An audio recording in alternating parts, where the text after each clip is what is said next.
We welcome you to upstate New York for the second stop on the NITCS Turns Right portion of the schedule. This is the 9th race of this 18-race season for the NASCAR Irwin Tools Cup Series 2018 season. And we have just 3 races before we set the field for the playoffs, and this one's going to be a fantastic race. We have 32 cars lined up on the grid for the Go Bowling at the Glen, as this should be a very exciting race. There's going to be a lot of drivers trying to go for the strike, or some of them complete domination, go for the turkey.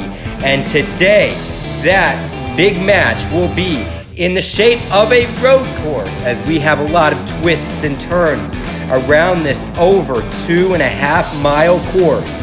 As NASCAR, we want to keep going to more road courses, and this one is certainly an example of the pride and the spirit of road racing. We've seen a lot of great finishes, a lot of great passes, and we've seen some big crashes. And these drivers are looking optimistic. There's a lot of drivers that are hoping to win today, and there's a lot of drivers that are hoping to build some momentum, build some confidence. And this is a great track, a great testament to see how well you are performing. This shows the best out of drivers, and I expect nonetheless today. Let's look at some of your drivers to watch. Brad Keselowski, he's one of the drivers going for his turkey, going for 2 in a row. He won last weekend at Sonoma, looking to sweep the road course races this year. We have Chase Elliott starting 3rd. He had a strong race in the Cup Series. Let's see if he does it in the Stop Motion Series, the NASCAR Irwin Tools Cup Series. He is looking to get his first career win in this series. And then we have Daniel Suarez. He's had some bad luck as of late, but he's starting 10th. He has a fast car. Let's see if he can get to the front. And then we have Jimmie Johnson in the 13th position, as this is one of the guys that's been on the bubble. He is building momentum. He is starting to turn it around. As you can see, his position in the point stand, he started out 37 points out after Atlanta, and he's climbed all the way to 15th in the standings, and he is 10 points ahead of that cutoff. He's looking to build on that, maybe even win today and get himself locked in. And then we have Chris Buescher starting 19th. He had an absolutely amazing run at Sonoma last weekend. Let's see if he can continue. And Michael McDowell, he's another underdog that we've been talking about. You never know. He could spoil this playoff party. He could crash the entire thing and shake it up. And finally, we have Jamie McMurray, as he is not had the type of luck, but he has a solid car today. He's looked fast on the averages. We're going to see if he can move up, but here are your standings. The playoff cutoff, Jamie McMurray is all the way 19th. It's looking more and more like he's going to have to break through, and we're going to see what he can do today. And now it's time to look at your Mountain Dew starting lineup. It's still summer, so kick back, relax, and enjoy a nice Mountain Dew Baja Blast, some tropical lime flavoring. We have Brad Keselowski and Aj Allmendinger looking to get that win. He has a great starting spot in 2nd. Chase Elliott and Kyle Busch, they were battling for the win the last time we went to Watkins Glen. Let's see if they can do it again. And then we have Joe Gibbs' teammates, Denny Hamlin and Eric Jones. The two of them, they had rough outings last weekend at Sonoma, looking to turn it around at Watkins Glen. And then we have Martin Truex Jr. and Ryan Blaney. Martin Truex Jr. has a win this season. Ryan Blaney still looking for his first. And then we have Clint Boyer alongside Daniel Suarez. Both are great road racers. We're going to see what they can do today. And then we have Kevin Harvick in the Busch Light paint scheme. And Michael McDowell, the team said this is their strongest chance to get to victory lane. Let's see if they can do it. We have Hendrick Motorsports teammates, Jimmie Johnson, William Byron. We're going to see if the Chevrolet Camaros can run well here at the road course. And then we have Joey Logano. He's won in the past here at Watkins Glen alongside Ryan Newman. And then we have Kurt Busch and Eric Almirola, two Stu Haas teammates. Seems like there's a lot of teammates starting next to each other. The two of them have had consistent seasons. We're going to see if it continues today. And then we have Chris Buescher and Jamie McMurray. As Chris Buescher, strong at the road courses, I expect nonetheless today he should have a great outing. And then we have Kyle Larson. He's starting back in the 21st position. Don't expect him to be there very long, alongside Ricky Stenhouse Jr. This is going to be an interesting battle to watch. We have Alex Bowman and Paul Menard starting alongside. They are separated by just 7 points for the last spot. And Austin Dillon is also 7 points behind Paul Menard. And then we have Ty Dillon and Bubba Wallace, 2 young drivers starting in the back. They are hoping to have a strong outing here today. And then we have Matt DiBenedetto and Trevor Bayne. And then rounding out the field, we have Gray Golding. And then we have Casey Kane for Levine Family Racing, his final stop at Watkins Glen. And now it's time to look at your KFC honorary starter for the Go Bowling at the Glen. And today's honorary starter is NASCAR fan CSLFR. Before we get this race started, let's look at the diagram and the layout for the Watkins Glen International. As we have turn 1, these drivers are going to pass by the start finish line, enter turn 1 into the passing zone. These are where drivers are going to make the passes, try to move themselves up the leaderboard, and they're hoping to gain some spots. Then we go into the S's, turn 2, turn 3, and curving right into turn 4. It's provided a lot of challenges and a lot of huge crashes. We're going to see if that affects the running order today. Then we go into the inner loop where these drivers are going to have to brake really hard, and if you miss that, you are going to have to come to a complete stop, and you are going to have to get back up to speed. And then we will make a right-handed turn, turn 5, the carousel, a lot of action through. And then we head down into turn 10. We've seen a lot of scary crashes where the boot layout is for some of these sports cars. That is a very treacherous zone. And then you make the turn 10. You are going to make a hard left-handed turn and then a right-handed turn, and that's how you complete a lap at the Watkins Glen International. And the driver that does that the best will win this race. And it's time to send those 32 drivers on an 8-lap journey as the NITCS is going to turn right for the second week in a row. Green flag, and we are racing out here in New York. We're going left and right.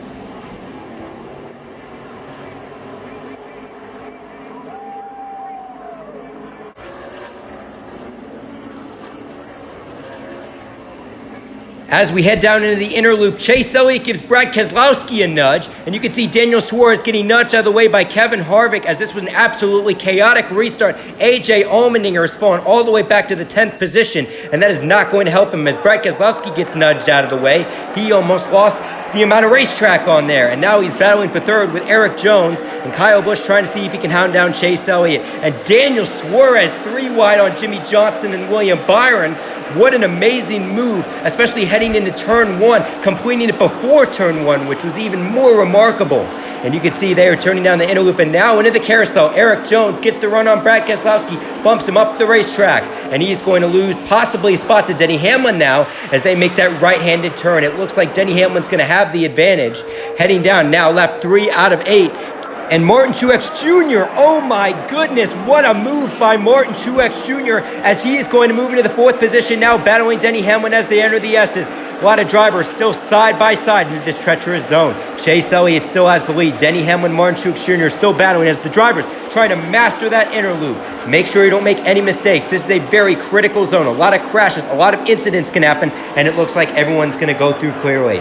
And now we have 1 lap to go into the halfway bonus. Chase Elliott, can he earn his first playoff points of the year? Oh no, he locks up the brakes. Chase Elliott overdrives turn 1, and Kyle Busch is going to take the lead. Chase Elliott back to the 2nd position. And now the question is, can Chase Elliott make that run? Can he get up to the back bumper of Kyle Busch and make the move to win the halfway bonus? As they head down into turn 5 now, the carousel. Chase Elliott still riding in 2nd as Ryan Blaney and Denny Hamlin battle. Ryan Blaney looks like he's going to have that position. But coming out of turn 11, Kyle Busch, 3 more playoff points to his championship total.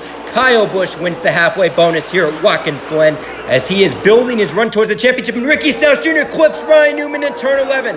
No caution. Ryan Newman is going to get it back going, but that is going to affect him greatly, and he is going to lose a ton of spots in the process.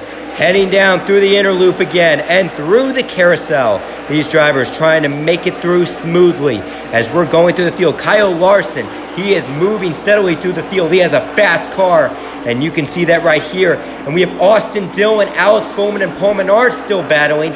And just remember, that battle could be for the final playoff spot, which is going to be critical. And we have trouble. Trevor Bayne gets dumped by Ryan Newman into Greg Golding and into Kasey Kahne. Cars colliding in the middle of turn 10 and turn 11. And Trevor Bayne, huge amount of damage, as well as Kasey Kahne. Look at that. The Advocare Ford absolutely destroyed, as well as Kasey Kahne. They have both put the window nets down, which is a sign to safety workers that they are okay. Yeah, it looks like Ryan Newman just gets into the back of him, and Trevor Bayne just goes right into Greg Golding. He luckily spins out, gets no damage, but Kasey Kahne, as you can see from that angle, was not so fortunate. And man, we have seen some brutal crashes at Watkins Glen, and certainly this was one of them, as Trevor Bayne, he hopped out of that car. He is perfectly fine, but he might not be in this car next year, so he has only a couple more chances to prove himself. And Kasey Kahne, this is his final year, and this is certainly not the way he wanted to run and perform, is not very well. As Greg Golding on pit road now, they are going to service that Sunfrog Toyota. And with this caution flag, this is the first caution since lap 13 of the Charlotte 600. You can see 12 cautions in the first 5 races, just 2 in the last 3 races, 45 DNFs compared to 2. And as you can see, the tone of these races has been tuned down drastically, but now we have 2 laps to decide this race. It is certainly going to be chaotic. Let's look at Chase Elliott, and I know you guys hate having to hear this, but Chase Elliott, he's been so close to winning Daytona. He had a fast car. He gets flips horribly, and that ended his day. ISM on the front row. Chase Elliott could not close the deal. Logano with an amazing move as Chase Elliott proceeds to finish in the top 5, but doesn't win. Another strong effort for Chase Elliott was derailed by a crash with Kyle Busch at Auto Club, but he's turned it around as of late, and we're going to see if this can finally be the day. The green flag is waving, and Kyle Busch gets an amazing restart. He's going to head into turn 1 with an advantage, but Erik Jones is going to bump him out of the way. Erik Jones 3 wide. Ryan Blaney going into the S's. Ryan Blaney takes the lead. Denny Hamlin second, and Kevin Harvick now battling for third. He is going to clear Erik Jones as they head into the inner loop. Martin Truex Jr., Kyle Busch side by side, and Chase Elliott is fallen drastically now to the 8th position. Ryan Blaney now in command of this race into turn 10 and through turn 11. 1 lap to go. Can Ryan Blaney get his first win for Team Penske? Or will Denny Hamlin finally win? All of his Toyota teammates have won so far, and we're going to see if Denny Hamlin can get it done. Kevin Harvick also lurking.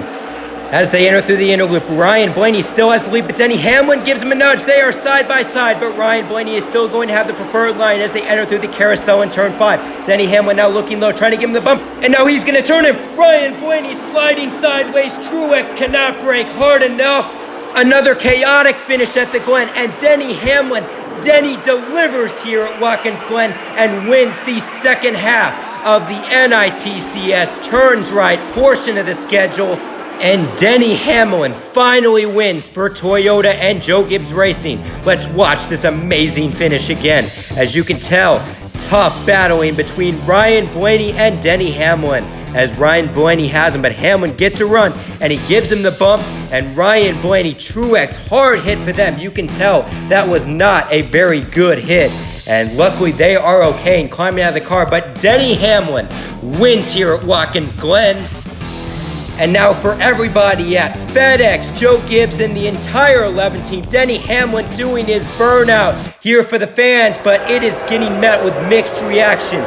A strong reaction from the crowd as they are booing Denny Hamlin. This crowd is booing, throwing beer cans, and they are not very happy with the way Denny Hamlin raced Ryan Blaney, and Ryan Blaney probably agrees. So congrats to the number 11, a fabulous Cars fan, 129 for winning here at Watkins Glen. And now let's look at your unofficial results. We have Denny Hamlin in first. Kevin Harvick, out of all that, he gets second. Erik Jones, Kyle Busch, Clint Bowyer gets 5th. Chase Elliott with a solid outing in 6th. Kyle Larson 7th. Brad Keselowski could not back up his stellar outing at the Sonoma Raceway and ends up finishing 8th. Michael McDowell, great effort by that team, a 9th place finish, and Joey Logano finishes 10th.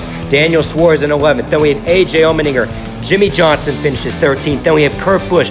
William Byron, a great run, 15th.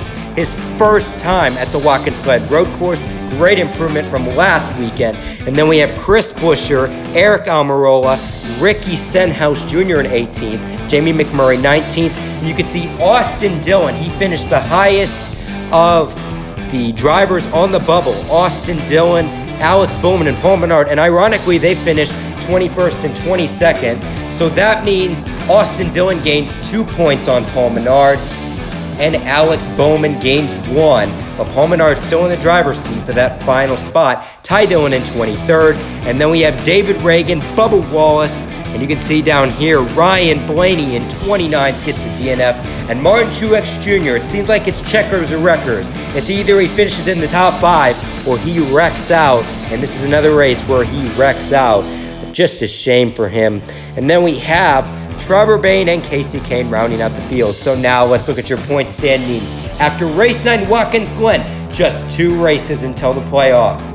Kyle Busch has a 7-point lead over Kevin Harvick for the regular season championship, and Brad Keselowski 26 points behind. And you can see positions 1 through 7 are locked in the playoffs. Clint Boyer in 8th, the highest driver without a win. Kurt Busch in 9th, and how about Chase Elliott cracking the top 10? That team is certainly gaining momentum. That's going to be good for him. The highest Chevrolet driver in 10th. And then you can see Kyle Larson in 11th. Then we have Ryan Blaney in 12th and Daniel Suarez in 13th. I would say Ryan Blaney's looking good at this point. And now let's look at your cut line. We have Jimmy Johnson in 14th, Eric Almirola in 15th, and Paul Menard. He is just 5 points ahead of Austin Dillon, 6 points ahead of Alex Bowman. And pretty much after that, it's going to be hard for Jamie McMurray to point his way in. And it's certainly, they could do it. Michael McDowell could certainly make it in. He's having a great season so far, but it's not very likely. So now, race number 10. We go to the world's fastest half mile. It's Bristol, baby, as we head to the Bristol Motor Speedway for some short track action. Believe it or not, this is the first short track race of the season, as we have 3 on the schedule, but they all align towards the second half of the season. So now today, Watkins Glen. It was such an amazing race. We saw the action, the thrilling passes, the thrilling action. And obviously we saw a great finish, a phenomenal finish between Ryan Blaney and Denny Hamlin. Caused a lot of controversy, but it is certainly something that people will remember, as Denny Hamlin executed that final lap perfectly. And Denny delivers finally. I know he derails a lot, but for once, Denny Hamlin gets it done. So congrats to the entire 11 team for winning today at the Glen.